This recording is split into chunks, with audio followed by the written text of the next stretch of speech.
उपनिर्वाचन पर आज सर प्रचार दिन 4टारू प्रचार बंद हो शेष दिन में सबु दल प्रार्थी माने जोरदार प्रचार करेंगे। नुआपड़ा उपनिर्वाचन पर आज सर प्रचार दिन 4टारू प्रचार बंद हो आज शेष दिन थिबारु प्रचार रे सबु दल और प्रार्थी माने जोरदार प्रचार करेंगे। दिन 4टारू लागू हेबो साइलेंस पीरियड मतदान पूर्वर 48 घंटा पूर्व समय पर गुरुत्वपूर्ण निर्देशावली जारी करिसेंती मुख्य निर्वाचन अधिकारी जहाकू कड़ाकड़ी भावे पालन करबा पई प्रशासन को कहा जायछे।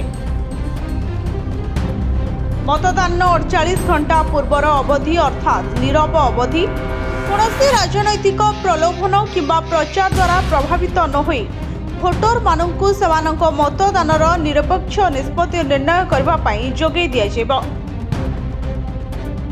नीरव अवधि पूर्वरु समस्त प्रकारर प्रचार कार्य सरिबो।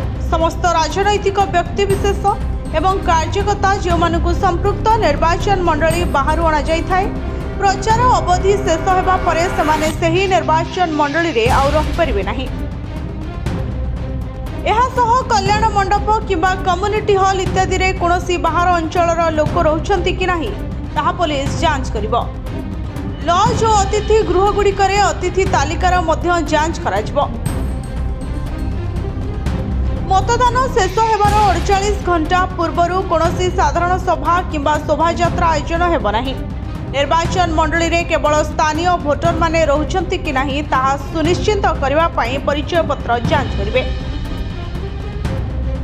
सेपटे शनिवार द्वितीय थर पर मुख्यमंत्री मोहन चरण माझी नुआपड़ा निर्वाचन प्रचार करछन्ते। मुख्यमंत्री विमान रे आसी गोतमा एयरस्ट्रिप रे पहुंचबा परे हेलिकॉप्टर रे सुनाबेड़ा अंचल को जाइतले। सेठारे थिबा मां सुनादी को दर्शन करी मुख्यमंत्री एक निर्वाचनी सभा रे जोग दैथिले। मुख्यमंत्री श्री माझी कहले 24 वर्ष धरी बिजेडी शासन ने रहितबा बेले पूर्वतन मुख्यमंत्री नवीन पट्टनायक सुनाबेड़ा को आसीथिले कि। ब्यूरो रिपोर्ट जनता टीवी।